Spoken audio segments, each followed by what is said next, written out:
Hello, Colleen, and welcome to the World Vegan Travel Podcast.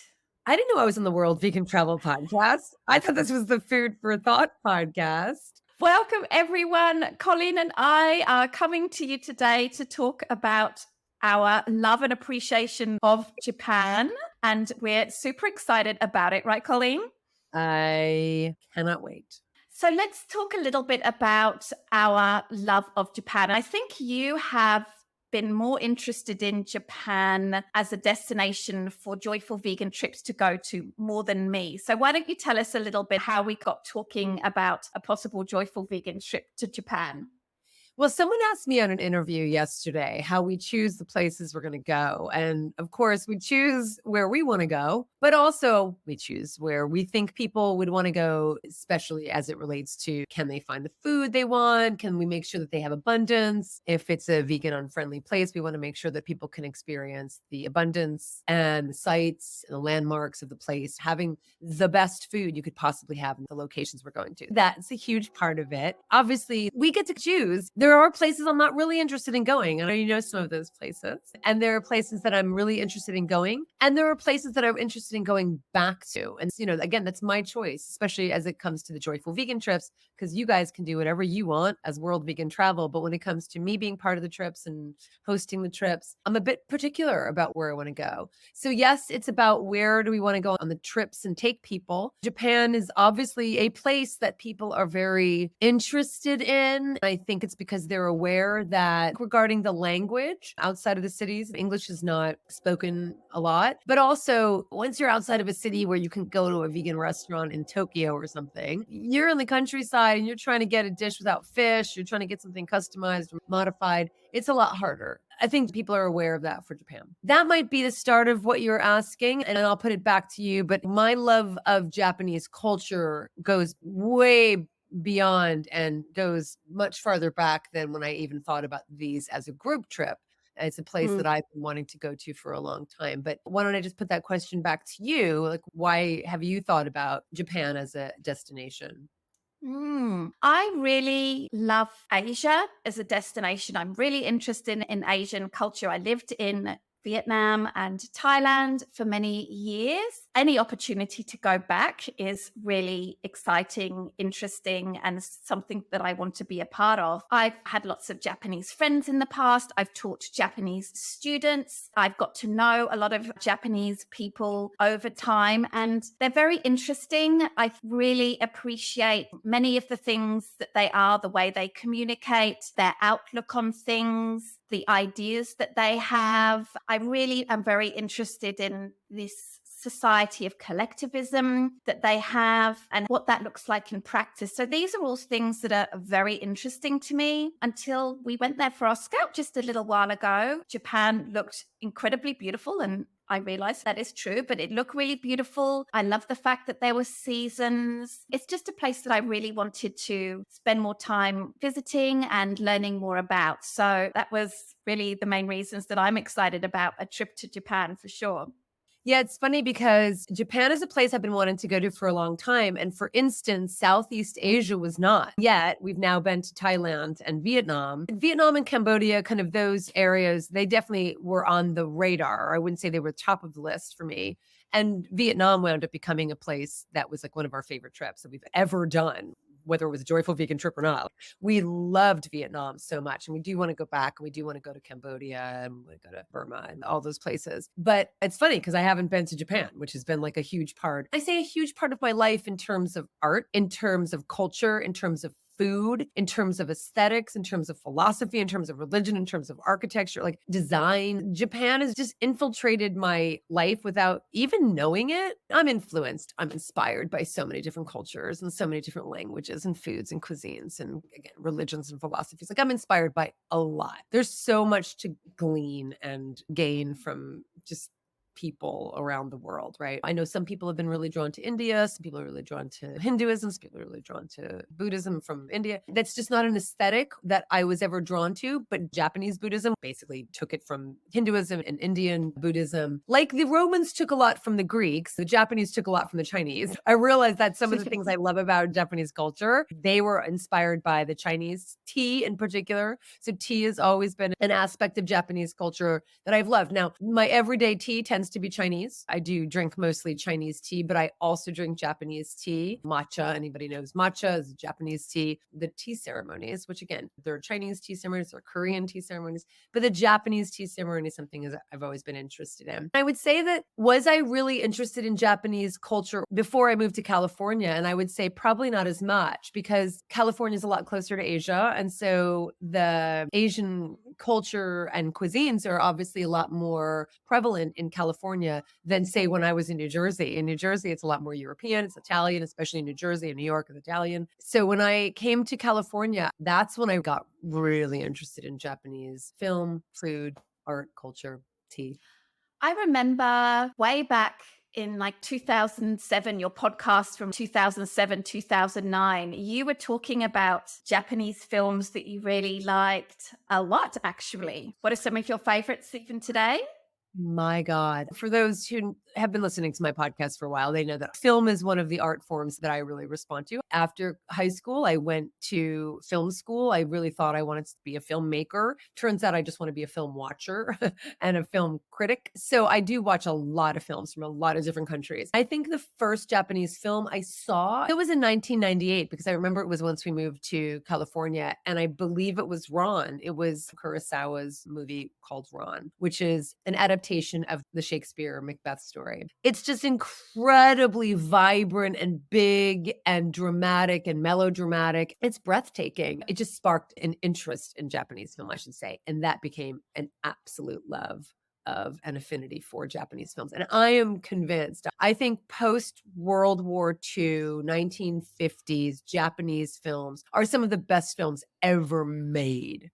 Whoa, a big call. Definitely Italian films around the war, during the war, and neorealism. Those are some of my favorite films as well. Japanese and Italian culture and Japanese and Italian cuisine. Those are my two favorite cuisines, cultures, films. But Kurosawa, if anybody hasn't seen any Akira Kurosawa films, they are the best. Seven Samurai is my favorite film. If you go down to my den, our den is where we watch our movies and we have movie posters from our favorite films. You will see Seven Samurai and you will see Yojimbo and you will see so many Japanese films. I'm in love with them. So anything by Kurosawa. But then what happens is you want to see every director. And so we would start watching every director. When we were in Botswana, I remember some of our travelers shared with me that they watched some of the films I recommended, which means so much that people trust my opinion and check it out themselves. So Kobayashi is a director who made such incredible films. A lot of social or justice oriented, compassion oriented films. Like his subject matter is very much geared toward people who want to do the right thing. So The Human Condition is a 9-hour long film. It's a 3-parter. And the name of my cat, Michiko, came from that Yeah. film. It's The Human Condition. The main character was Kaji and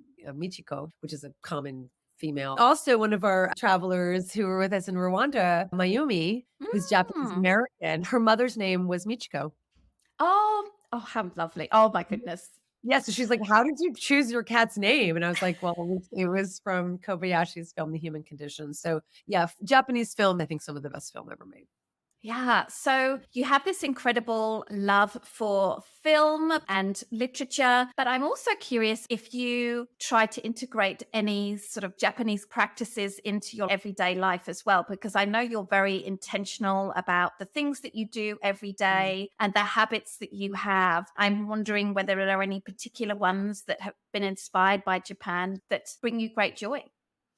Well, our last house that we were in, we had a blank slate in the backyard. We had nothing there. And we did wind up planting 17 fruit trees and lots of plants and raised beds and all of that. But we built a Japanese tea house. Again, this is not unique to Japanese philosophy. It really is mindfulness, which obviously many cultures and philosophies teach. But the idea of a tea ceremony, it really is ritual in the sense that it's creating ways for you to engage in everyday activities in a mindful way so that you're not even thinking about what you're doing, so that you can actually put your energies into something that's just more significant than a Mm. mundane act. So the Japanese tea ceremony has always been that for me. And we've been to several Japanese tea ceremonies. So in California, there's the San Francisco Zen Center. They have several locations, and one of the places is called Tasahara. We've been there for a retreat, and they have ceremonies there, and they're up in Green Gulch.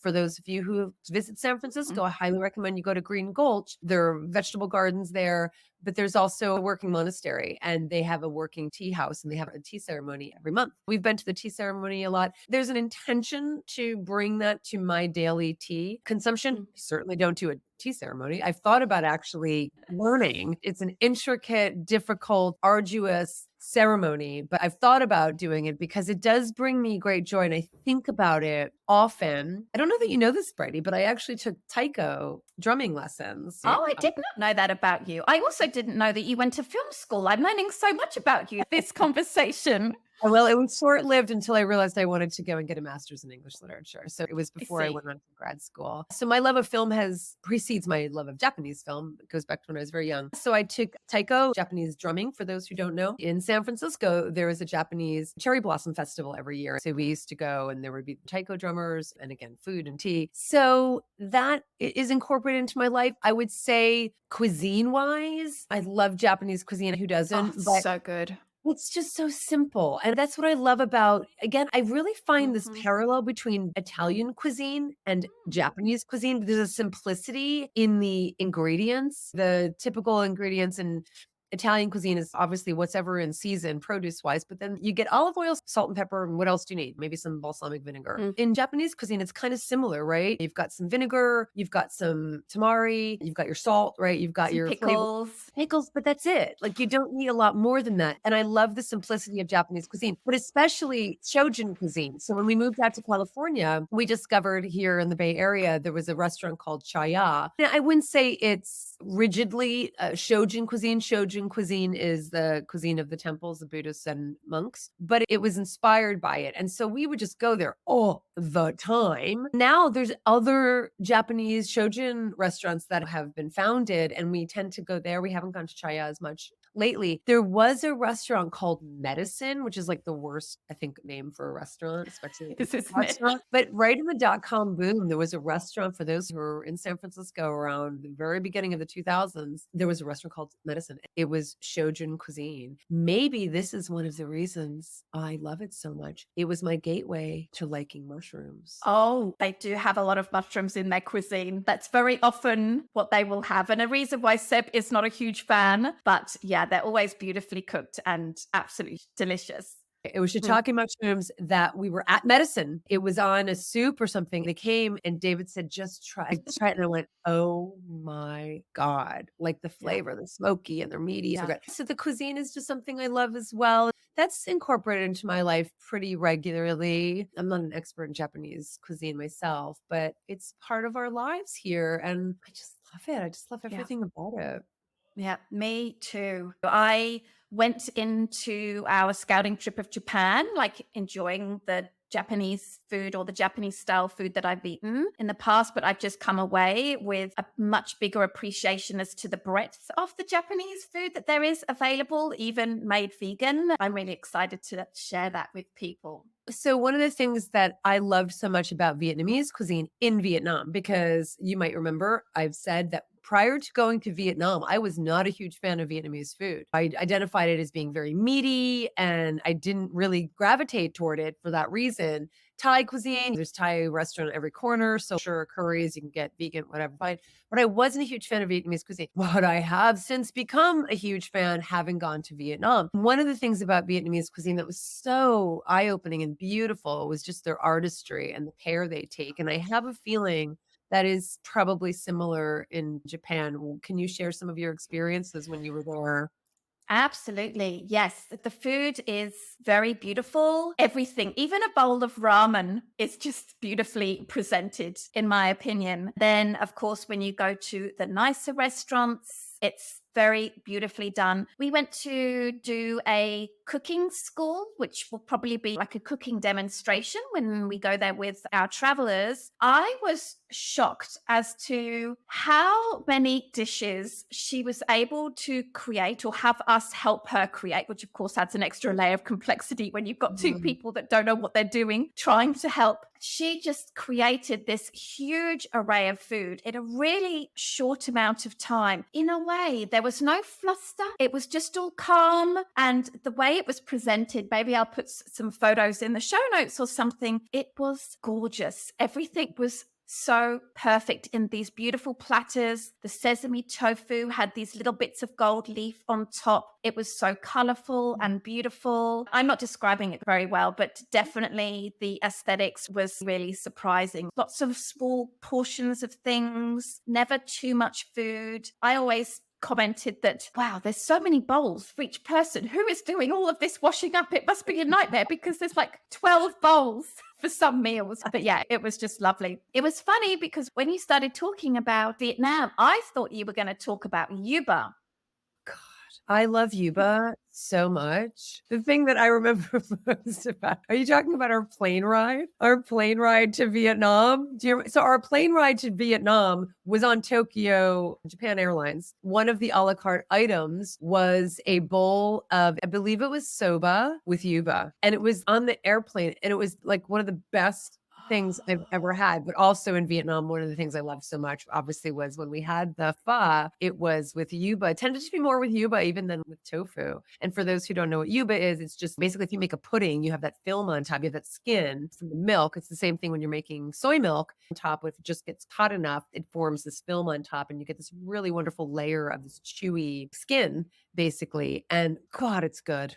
I love it. I love the texture. And I don't know whether I've shared this with you, Colleen, but we've actually found a Yuba restaurant In Japan? in Kyoto.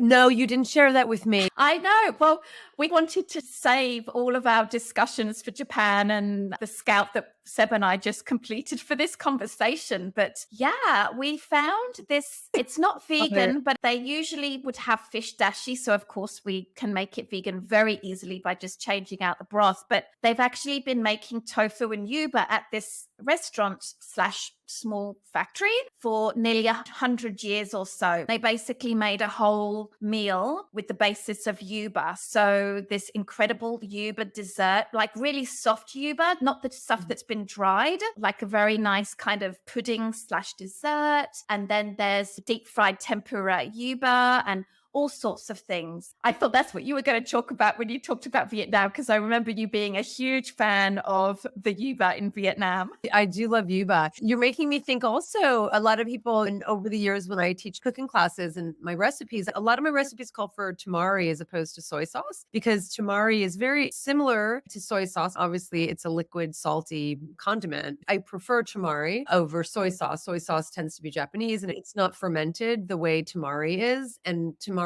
is just really richer tasting and more full bodied. And I just really prefer it. I don't think we could put this on the itinerary because we have a full itinerary, but it just occurred to me that it would be really fun if maybe there's even an extra excursion or in free time if we can recommend it to someone. But it would be really interesting to go see a traditional tamari workshop or plant because tamari, for those who don't know, is actually a byproduct of miso making. So again, when we think about like the foods that we eat all the time, the tofu, the tamari, miso, these are all Japanese, but tamari is the liquid that rises. And when you're pressing down the mash plus the ferment to make miso, the tamari is a liquid that rises to the top. And that's how tamari was invented, was the making of miso. But now, of course, there are plants that actually just make the miso and then ferment it and bottle it and sell it commercially. But I'm sure there's some traditional tamari making plants.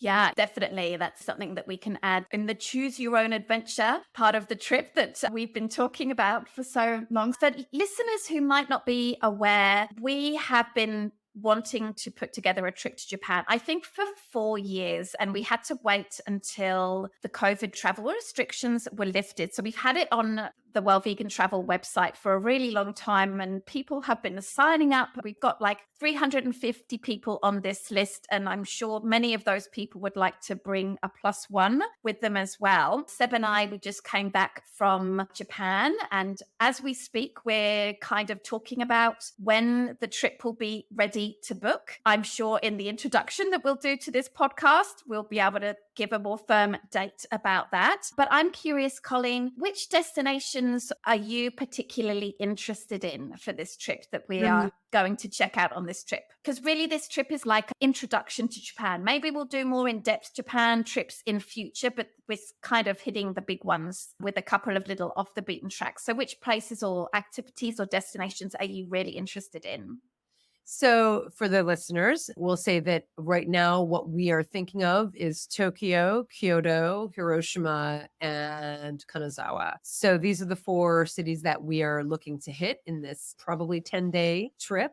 So, when I think about those four, I know nothing about Kanazawa. So, that's very new to me. And it's everything you both scouted and showed us looks amazing. So I can't say that I know much about it. So that was never on my radar. So David's been to Tokyo for business and just the excitement of the city. I'm excited about that. I'm not a big noisy city person, although I did love Hanoi in Vietnam, which was a surprise and a nice surprise. I really enjoyed it. So I'm looking forward to that. I am mostly looking forward to Kyoto because that's where a lot of the Buddhist monasteries are and a lot of the Shojin cuisine is, just more nature. And I just love to get out into nature and be more in those places. So I'm looking forward to that. If you can arrange for me to meet Tatsuya Nakadai, who is my favorite actor. He's now 90. He is in all of these films. He was Kaji in The Human Condition. He was in Sword of Doom. So he was the King Lear figure. Won the Academy Award for Best Foreign Film. So that would have been 98 or so. So that is now how many years? 25 years or something. And he played this old King Lear figure. He's now 90. So even then he was playing this older figure. He is amazing. And I think about him because he was born the same year as my mother, who is now deceased. I don't know. I have this parallel, I think, because they were born the same year. And he's still alive and kicking, and he's amazing. If you could find where Tetsuya Nakadai lives, if I could meet him, that would be fantastic. Does he speak English? I don't think very much. I'll learn whatever Japanese I have to learn to speak to him. So that would be something I'd love to see in Tokyo. But yeah, I think Kyoto and a tea ceremony, Japanese tofu, Japanese yuba. Like I want to have the food of Japan. And so for you, I know obviously Japan is a completely different place than Southeast Asia or any of the specific countries, but tell me what was surprising for you. And you lived in Asia for so long. You were in Indonesia, you were in Vietnam, you were in Thailand, you were in Southeast Asia. But what was surprising? Because you're used to, I would say, some of the more mindful mannerisms and a bit more of slowness and a respect. There are these elements to, I think, a lot of the Asian cultures that we're talking about. But what did you go in with thinking that you already knew or were surprised by? What were you kind of open to and were surprised by as well? Yeah, that's a great question. Something that really surprised me was just how efficient everything was. I shouldn't say that it was a surprise because I think we all know on a superficial level that Japan is very efficient. It really, really is. It is incredibly efficient. And I know you and I have already told this story and I talked about it in my email newsletter, but on day 4 of the trip, I lost my train pass. These kinds of things don't usually happen to me, but it did. For listeners that don't know, when you're traveling around Japan, trains are widely used and you can buy a train pass that works out cheaper than buying train tickets individually. So I had this train pass and I tapped out of Kanazawa and put it away, or so I thought. Then at about 7 o'clock that evening, like 7 hours later, my train pass was gone. I had been all over town by that point. I looked online to see if this pass was replaceable. And this isn't really that surprising if you know Japan very well or Asian cultures. It wasn't a surprise that this was not a replaceable thing. It's like cash. Once it's gone, it's gone. I felt really, really frustrated with myself about this because this was not a cheap train pass at all. And we would have had to buy just extra train tickets. They said, go to the train station. Maybe someone handed it in. So we went to the train station. No one handed it in, but they said, go to the police station. So we went to the police station. just outside. It was completely quiet. It looked closed, but it was not. We went in and we explained we'd lost this train pass. It was in this kind of little special cover thing that was cream in color. This is where we've been. We showed them our Google Maps timeline for that day so they could kind of see where we'd been. It turns out that we had walked through another police district Mm. that day. So they contacted them, and we were with Alina, a Japanese speaking person who was doing all of the explaining for us. And as the police officer was calling through and they were having a conversation, she nudged me and said, I think they might have it. And I was like, fingers crossed, fingers crossed. Just the fact that they are going to so much effort to find this pass when it was not a crime, it was just me dropping this thing. Anyway, once the police officer had got back to the police station and checked, yes, they had it. So we were just overjoyed. I said to Alina, well, can you tell him we'll go there right now so we can go pick it up? And they said, no need. They're going to come and drop it off. And 10 minutes later, we had it. So within 40 minutes, I had my train pass in my hand. All of this to say that it's very, very interesting culture. The fact that these people were so mindful, that found my pass to think this could be of some value to somebody. Let's drop it off at the police station as soon as possible. Let's get it processed really quickly by the police officer, and then let's get it back to the person. I mean, that kind of hospitality, care, and consideration for other people is something that I really, really love and appreciate in Japan for sure.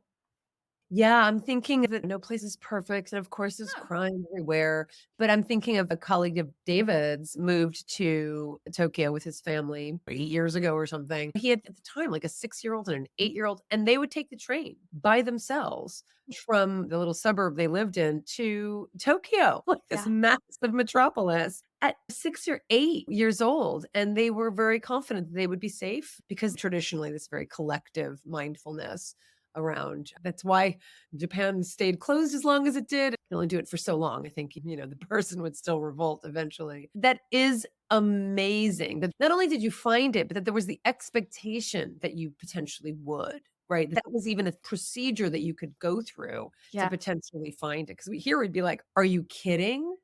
Uh-huh. It was No way. really incredible. I had heard that this existed in Japan, this idea, but I thought it was anecdotal and that it might not necessarily happen to me in this case.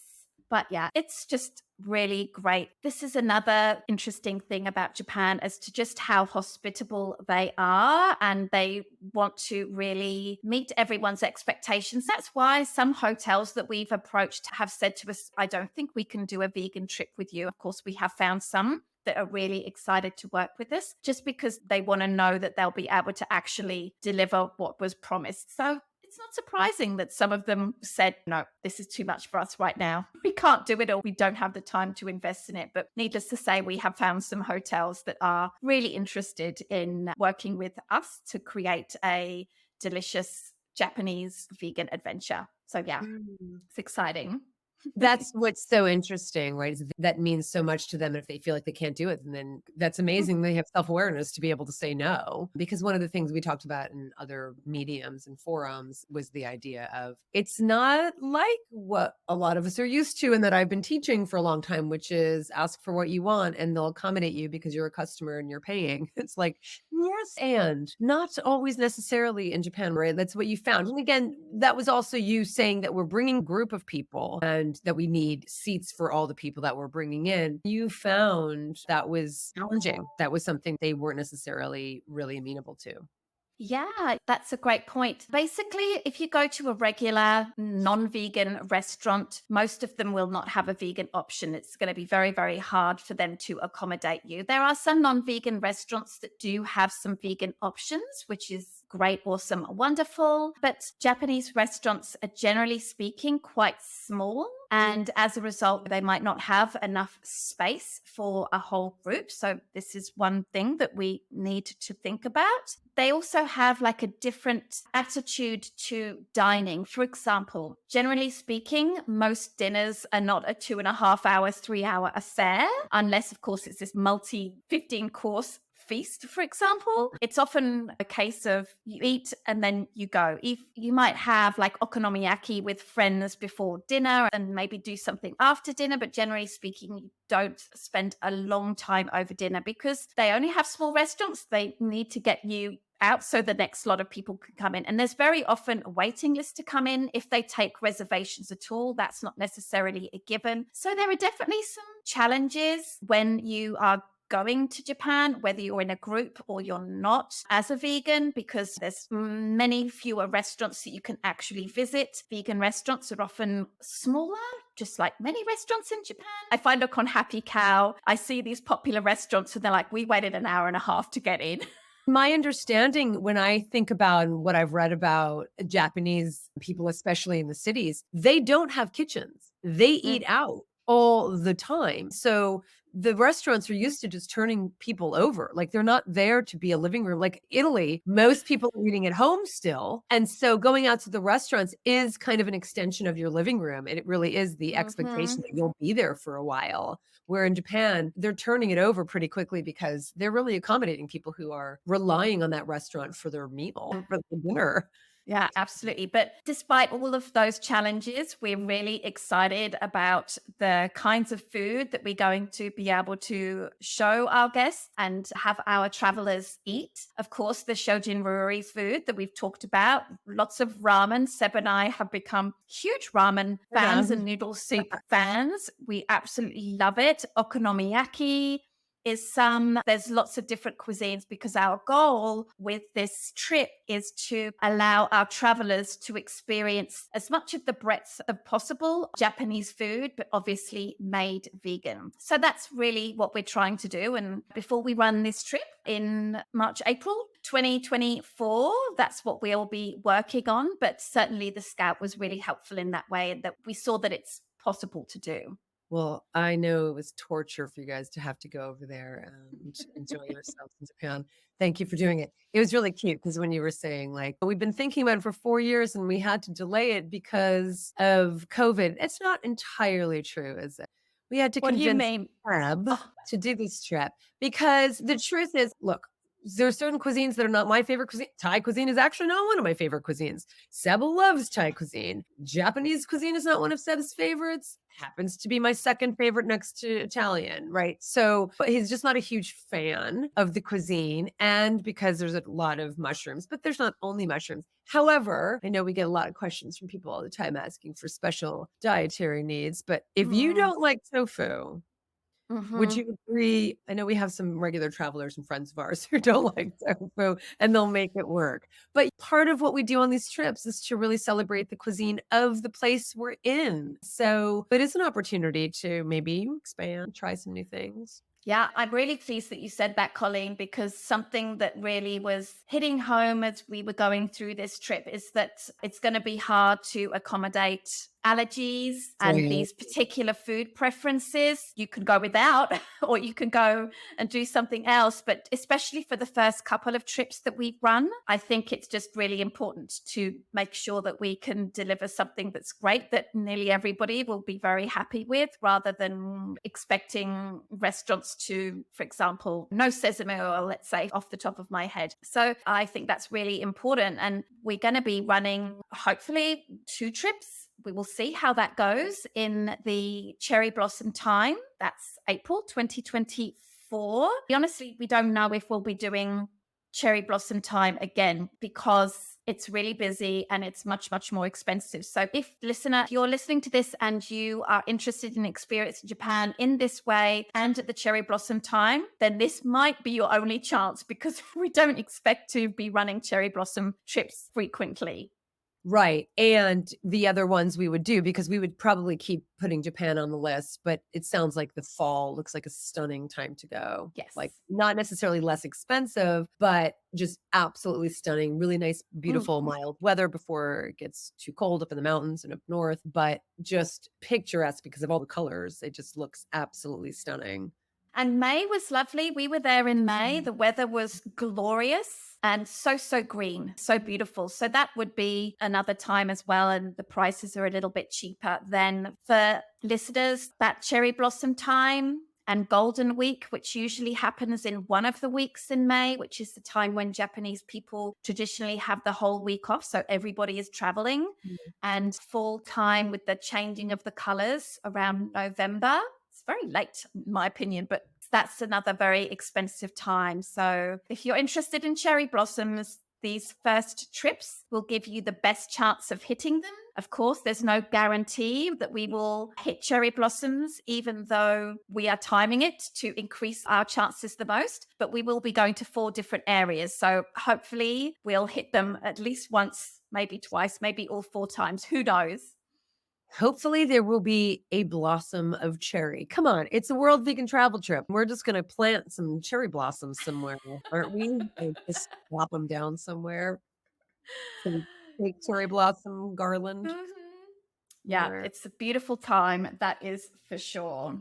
Awesome. I can't wait. I truly cannot wait. And I know that so many people who are on the list cannot wait. So they'll be hearing, I don't know by the time this goes out if they're going to have already seen the announcement. But as you said, there's hundreds of people on this list. And in the end, we'll see who's able to go and the time we're able to go. And we already mentioned that it was going to be a more expensive trip just because Japan, like Rwanda, I would say those are our 2 most expensive trips. They're expensive places to go. They're worth it. They're once in a lifetime trips, especially doing it the way we're doing it. And I can't wait. And thank you. I'm so glad we were able to convince Seb to do this and we'll see how it goes. I know I'm super excited and I will definitely, for anybody who's signed up, list out any movies. If you're interested in any movies right now, I would say, first of all, see anything by Akira Kurosawa. See Seven Samurai, please. Seven Samurai is one of the best films ever made. That's the thing about Japanese film, too, is that Japanese film was influenced by American films. Obviously, Americans had a huge stamp on Japanese culture because after World War II. Also, Japanese films have had a huge impact on American filmmakers as well. I can think of several off the top of my head, and especially Seven Samurai, Yojimbo, and Sanjuro. They affected George Lucas. Some of the characters from The Hidden Fortress, which was a Kurosawa film, is where George Lucas got the inspiration for R2D2 and Hmm. what is his name? C3PO or It's right, something? C-3PO. Well, yeah, R2D2 and C-3PO. I actually can't remember which one was the little one. I'm not a Star Wars fan, but I'm a samurai fan. And if you can also make sure I see some samurai fortresses, like that would be amazing as well. I'm super excited about that. Because honestly, the samurai films are my favorite films. And I know that sounds probably really weird from, I don't know, a female modern American, but I love samurai films so much. It's kind of the same way I love Westerns. I know you wouldn't think that it would be something, it seems like really politically incorrect, but these films, the samurai films and the Westerns, tend to be about being in a place of lawlessness. And how do you create justice in a time and a place of lawlessness? How do the characters respond to that?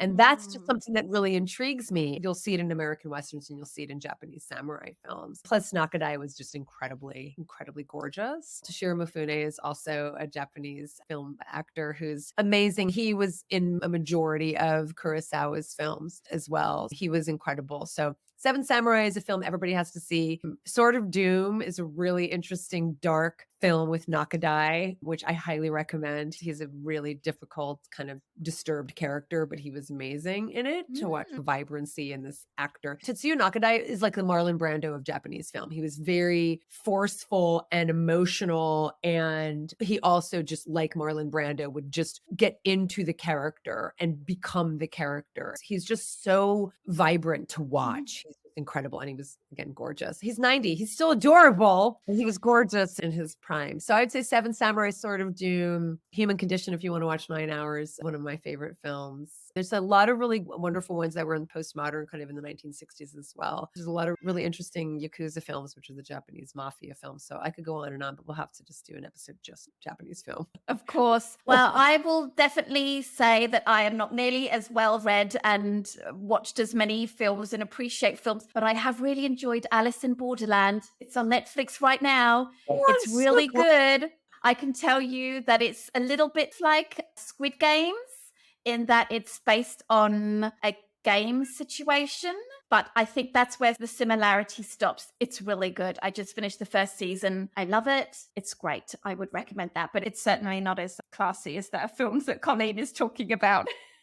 I'm not saying they're classy. These are some intense films. Some of them are violent and etc. But Mm. they're wonderful. So yeah, there's just so much I'm really excited about. Here's the other thing. One of the reasons I love to travel isn't just what I'm bringing to it and what I'm hoping to get, the expectations that I'm bringing to it, right? Like I love Japanese tea and food and language and film. So I'm bringing that. No, I can't wait to learn more and experience more and have my life enriched by the experience of a completely different place, a place that is so different from the world that I grew up in, the world that I live in every day. Yes, I've been inspired by aspects of Japanese cuisine, but it's very different than being immersed in the culture and living there. I know some things about Japanese culture, but I am most looking forward to learning more. And that's what travel is about. It's about learning and understanding and coming home with a passion for learning more and reading more and having a better understanding about other people who live on this planet. So I'm so excited for so many reasons to go to this incredible place. I totally agree. It's going to be amazing. So, if you are interested in this trip or what Well Vegan Travel does, you can go to wellvegantravel.com. You'll find the link to the Japan trip, and we encourage you to go check it out, see if it's interesting to you. And Colleen,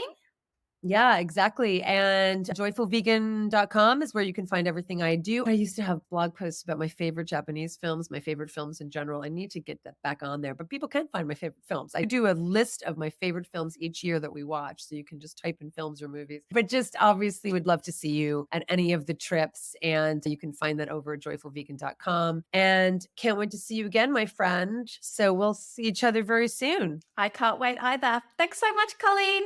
Thank you. Bye.